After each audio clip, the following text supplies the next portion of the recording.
রাজশাহী জুড়ে চলছে পুকুর খনন ও ভরাটের মহোৎসব, যেখানে আইন অনুযায়ী ভূমির শ্রেণী পরিবর্তন শাস্তিযোগ্য অপরাধ, সেখানেই বর্তমান দেশে অস্থিতিশীল পরিবেশ ও আইন প্রয়োগকারী সংস্থাগুলোর নিশ্চুপ থাকার সুযোগ নিচ্ছে একটি মহল। একটি জরিপ অনুযায়ী গত এক মাসে নগরীর একাধিক পুকুর ভরাট ও কিছু স্থানে খালি জায়গাগুলোতে চলছে পুকুর খনন। তবে নগরীর হেতেমখা এলাকার জোড়া পুকুর ভরাটের পর তা প্রশাসনের হস্তক্ষেপে বন্ধ করা ও খনন চালিয়ে তা পূর্বের রূপে ফেরানোর পর কিছুটা নড়েচড়ে বসেছে এ সেক্টরের সিন্ডিকেটগুলো।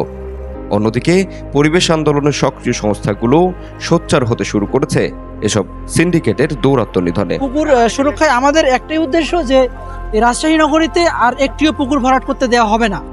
এই উদ্দেশ্যেই আমরা আমাদের যে কর্মতৎপরতা সেটা চালিয়ে যাচ্ছি এবং সেই ধারাবাহিকতায় এই যে পুকুরটি রয়েছে এই পুকুরটিকে সুরক্ষা করার জন্য আমরা এখানে এগিয়ে আসছি। কারণ একটি পুকুর শুধু একটি পুকুর নয়, এটার সঙ্গে অনেকগুলো প্রাণ জড়িত রয়েছে।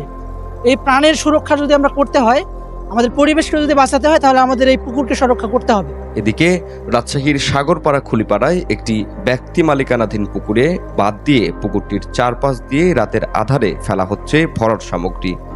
এতে অঞ্চলটির একমাত্র জলাশয়টিও বিলীনের পথে।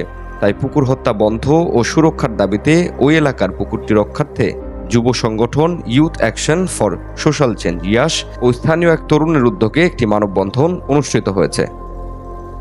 শুক্রবার বিকেল 4টায় ওই পুকুর পাড়েই মানববন্ধনটি অনুষ্ঠিত হয়।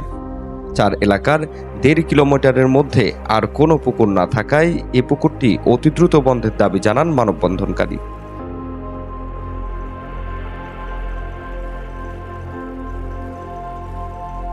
রাজশাহীতে যে 952টি পুকুর রয়েছে, হাইকোর্টের রিটের প্রেক্ষিতে জেলা প্রশাসনের দেওয়া যে তালিকা 952টি পুকুর, সেই 952টি পুকুরের প্রত্যেকটি পুকুরকে যে অবস্থায় আছে সেই অবস্থা থেকে পুনরুদ্ধার করতে হবে এবং তাকে তার প্রাকৃতিক যে পরিবেশ পুকুরের সেই পরিবেশে ফিরিয়ে দিতে হবে। কারণ একটি হাইকোর্টের নির্দেশনা রয়েছে, হাইকোর্টের নির্দেশনাকে ভায়োলেট করে যদি কোনো কাজ করে সেটা অবশ্যই ভালো ফলাফল বয়ে আনবে না। গত এক মাসে নগরীর হেতেমখা, সাগরপাড়া, 12 রাস্তা, কোর্ট স্টেশন সহ বিভিন্ন এলাকার একাধিক স্থানে পুকুর খনন ও ভরাটের মতো কাজগুলো নিয়ে বিরক্ত স্থানীয়রা। রাজশাহী সিটি কর্পোরেশনের আওতায় যতগুলো পুকুর আছে সে পুকুরের মধ্যে বেশ কিছু পুকুর একটি মহল তারা জোরপূর্বক ভর্তি করে জনগণের স্বার্থ বিরোধী কাজ করছে। এই কাজ বন্ধ করার জন্য সংশ্লিষ্ট কর্তৃপক্ষকে আমরা অনুরোধ জানাবো। একদিকে এ সকল কাজের ফলে যেমন হুমকির মুখে পড়ছে জীববৈচিত্র্য, আবার অন্যদিকে খনন ও ভরাটের কাজে ব্যবহৃত ড্রাম ট্রাকগুলোর বিকট শব্দ এবং মালবাহী এসব যান চলাচলে নষ্ট হচ্ছে পাড়া মহল্লার সরু রাস্তাগুলো।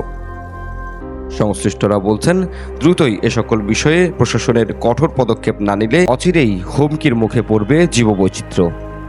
উত্তরভূমি ডেস্ক, রাজশাহী।